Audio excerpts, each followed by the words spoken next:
What's happening, guys? Classic Chris here with another episode of Wrestling Talk. It is Tuesday, May the 24th, and today's episode, I'm going to warn you guys that there might be a rant in this episode. I hate to do it, it's something I do not like to do, but it might have to happen because there are some things that piss me off, and I want to get to it because we're talking Extreme Rules. Extreme Rules is a thing of the past, and it was an interesting night to say the least. AJ Styles got buried under the Roman Wrecking Ball. The women's division became laughable again. The IC title match stole the show and feels like the Intercontinental title has meaning again. New Day still your tag team champions. Chris Jericho is a nut for that bump that he took off the tax. Rusev is your new United States champion. A lot of things happen, and we're going to get into it. First off, what I liked, the Intercontinental Championship match. That match had IC title feeling written all over it. Like I said in my preview show that this match was going to steal the show, and it did not disappoint, friends. I was very entertained by it. The Miz is still your Intercontinental Champion, and how they did everything, it was a believable finish. I like what the WWE did on that one. They did an excellent job. All four wrestlers put on a great show, just as I expected them to do, and I came into looking at that match that I was going to see something good. And was I disappointed? No, I was not. I look forward to more of this. Even the crowd was chanting, "Fight forever. Fight forever." And can you blame them? That match was very entertaining.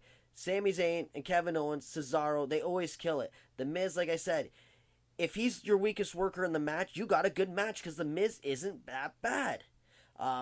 He's going to be on a good run as Intercontinental Champion. I don't see it lasting too much longer because I'm going to get into thoughts on that later, but I really hope something happens because, oh my God, when I get into what pissed me off about the pay-per-view, you're going to understand why it's tough for me to talk right now because it really friggin' bugged me. I'm serious, guys. But before I get into that, next up, Dean Ambrose, Chris Jericho, the Asylum match. That match was good. Some may have thought it went a little too long, but not this guy. I enjoyed it. They made use of every weapon in that cage. And Jericho to take that bump on the tax, seeing just all the tacks in his back and in his elbow and the blood coming. If you were not a fan of that, I'm sorry, then what the heck are you watching? Like, that had a good, I'm not going to say attitude era feeling to it, but it had a good wrestling feeling. It felt like these two guys wanted to beat each other up, and they weren't going to stop until one guy couldn't move. And that was a good way to end it. Dean Ambrose, of course, gets the victory. I expected him to win. There's no way they're going to put Jericho over, but the way that Jericho lost that match, he's still strong. It took a nasty, I'm going to say almost like a spine buster, like a throwdown spine buster, on the tax to end that match. I'm not complaining one bit. Solid match. Good show. Good showing. I loved it. New Day versus Vaudevillains. Didn't really care. But we got to see Xavier Woods in the ring. He wasn't bad. Xavier Woods, like I always liked him as Consequences Creed. He barely gets a fight right now at the New Day. But he put on a good showing in that match. He was good to be in there with some guys from NXT because he was able to work that quicker pace with them. It was a good fit. I liked it. New Day still tag team champions. I'm going to say it. With the run that they're on right now, there's only one team fit enough to dethrone the New Day, and it's the Bullet Club. The Club. The Club, Gallows and Anderson, should be your next WWE Tag Team Champions. And I really hope that happens because at Extreme Rules, they fought the Usos. It was a good match, a tornado tag match. The Club comes out on top. It was a good booked match, exactly how I thought it was going to end. But now, I hate to say it, but we're going to get into some things I don't like. I'm not really going to talk about that Rusev Kalisto match because there's nothing really to take away from that match. Nothing. Rusev's your new United States champion, and odds are he's just going to drop it to Cena because how we know the world title picture is going because it's Tuesday. So all of you have watched Extreme Rules. You've all watched Monday Night Raw. So you know what the picture's looking for the WWE World Heavyweight Championship right now. Seth Rollins versus Roman Reigns. Like AJ Styles, like, whew. I'm going to get to that. Now, earlier I said the women's division is becoming laughable again. And the reason why I said that is because you had two good workers in there. You dropped the name Divas and concentrated more on promoting women's wrestling, which is awesome because Divas is a bad name to have for a championship or for a division. To me, like a diva was always someone's like, I need this, I need that, and she was being a complete diva. Her stardom went to her head, and she became a diva, basically. the women's division was going in the right direction, but that finish was just stupid. First, you get Little Nate, and they do the Montreal screw job again, but to Natalya at Payback. And then this show, you have someone coming out dressed as Ric Flair, like wearing the robe and using his entrance theme, and you agree to do this finish. I'm sorry, but if you hate somebody, you're not going to take your eyes off of them because some stupid music is playing and they're coming down the ramp. You're going to slap that sharpshooter on them and you're going to wrench it in there and hold it until that person taps out because you want to become champion. But no, Natty Neidhart turns, figure eight, boom, submits. I would much rather have seen Natalya lose clean, but no, we have to get her staring off into space like, oh my god, is that Ric Flair? Is it not? I honestly thought it was Charles Robinson at first. I thought it was actually Little Nate Don in the robe, but until she turned around. But it's stupid booking. It just made no sense, and it completely discredited the match. They were having a good match. They had a great match at NXT TakeOver. They were having a decent match at Payback until the whole Montreal Screwjob thing. I don't get it. This is the division that was getting better. Like, they were starting to have some good matches, the whole Revolution and everything, and now you're going to dumb it down like this? I was not a fan, did not like that finish, and now I'm going to get into the thing that really pissed me off in the night. The AJ Styles Roman Reigns match. Now, I am sorry, but who booked that match? That was so stupid how that match finished. Like, throughout the whole match, it was going good. It was actually telling a good story. That match was very entertaining until the friggin' finish. You get the club, hit Roman Reigns with their finisher. Boom. 1, 2, kick out. Okay. Usos hit Styles with their finisher. 1, 2. Okay, cool. I like that. AJ Styles. Boom. Styles Clash. 1, 2. Roman Reigns kicks out. Now that is Chris Jericho, Roman Reigns, and how many other guys have now kicked out of the Styles Clash? The WWE is ruining that move. And speaking about ruining it, AJ Styles then grabs the chair, puts it in the ring, hits Roman Reigns with a friggin' Styles Clash. 1, 2, shoulder up. Okay, how strong do you need this guy to look? Like I already said before in my preview video, fuck Captain America Civil War. Roman Reigns can take all the Avengers on by himself. Fuck Age of Ultron. Reigns has got this shit. This guy is so strong. I swear, the Earth's sun has given this man superhuman powers. With that Superman punch, how he jumps and kicks that leg for extra power. Oh, it's brilliant. This guy, the last son of Krypton, Roman Reigns, the Roman Wrecking Ball, Cena 2.0. It is ridiculous. He hit a Styles Clash on the friggin' chair. 1, 2, kick out. You gotta be kidding me. Then AJ Styles gets said chair and starts to just pummel Roman Reigns with chair shot after chair shot after chair shot. Usos get there. Chair shot, chair shot. Oh, sorry, I forgot. The Usos were the ones that pulled AJ Styles off of Roman Reigns after he hit the Styles Clash onto the chair. It wasn't a kick out. It was the Usos saving the day. Then boom, chair shot. Like the chairs. It was a chair shot party, and everyone was invited. Usos were like almost getting up as if they weren't even hit. Like, what the hell is this? Super Usos all of a sudden? It's ridiculous. And then Roman Reigns kicks out at 2 after 15 chair shots this guy took. 15 friggin' chair shots. Like, come on. What, does someone breathe life into this guy? And he kicks out?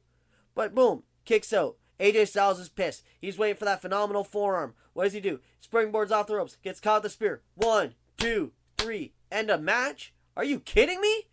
You guys are so lucky that Seth Rollins came down and did what he did because the fans would have rioted. They would have thrown garbage. They would have done something because that was so friggin' stupid. I am pissed off even talking about it. I even took a day off because I knew I was going to rant about this, and it still doesn't make sense. It still does not make sense. Like, why'd you even sign AJ Styles? Just so it could ruin this guy? This is now from WrestleMania to Payback to now Extreme Rules. AJ Styles has not won a pay-per-view match.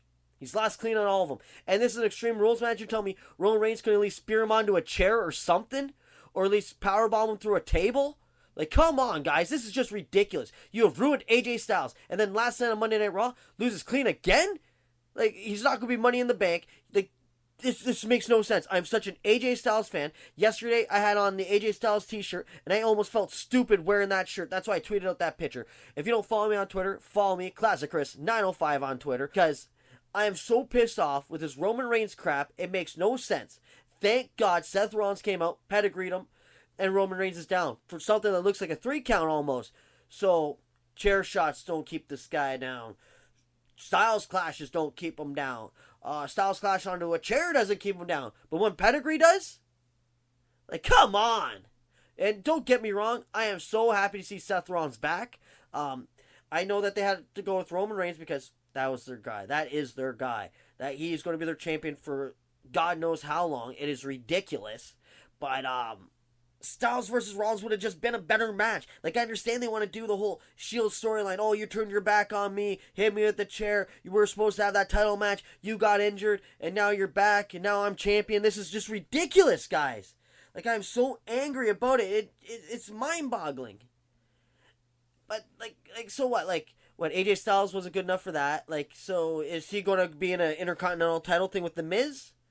Because the fact that Rusev is a champion and AJ Styles isn't is friggin' disgusting. The only thing I look forward to in a Rusev match is Lana. That is all. And I do not mean to re-rant like this, guys. Like, I am sorry. I am officially apologizing right now if I am kind of getting anyone angry on it. But this is just how I feel about this whole booking. And then you get a guy that I respect, like Bully Ray, who came out of ECW to literally tweet out to all the trolls out there chanting, "You still suck. Well, you're the ones that suck," or something like that. I'm gonna put a picture of it up on this video. But like, what the hell?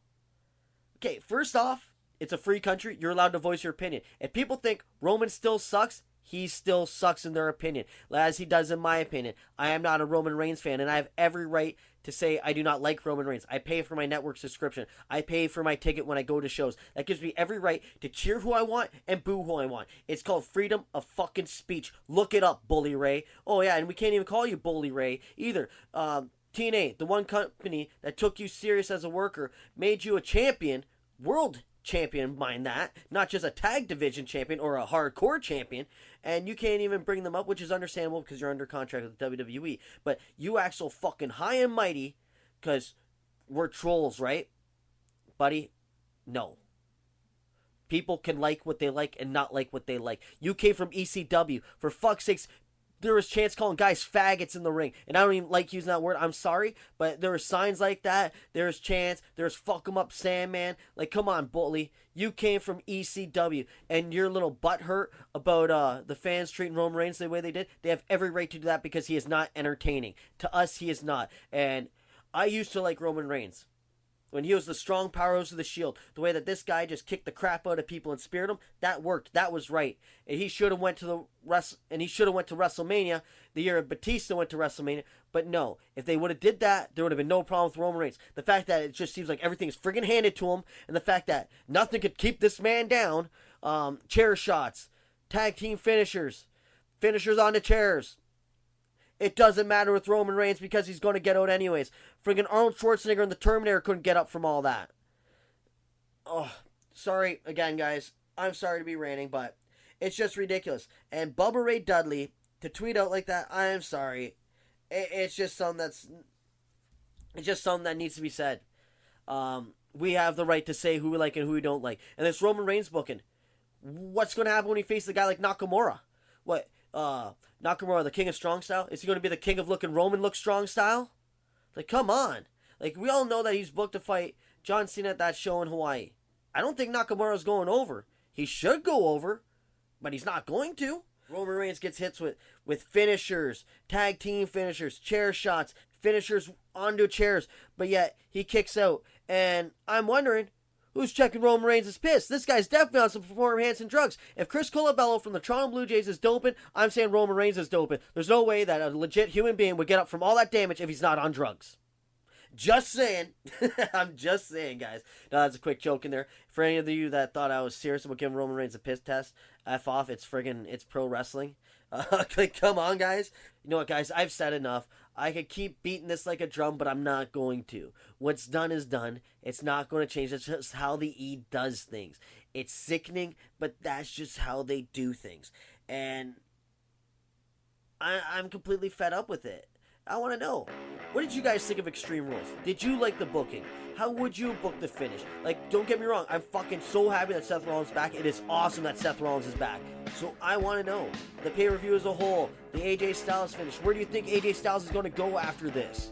Leave a comment with your thoughts, like the video, subscribe, keep watching Wrestling Talk with Classic Chris, and don't forget to go to Classic Chris, the official YouTube channel for Wrestling Talk and matches I call from Crossfire and Conflict Wrestling.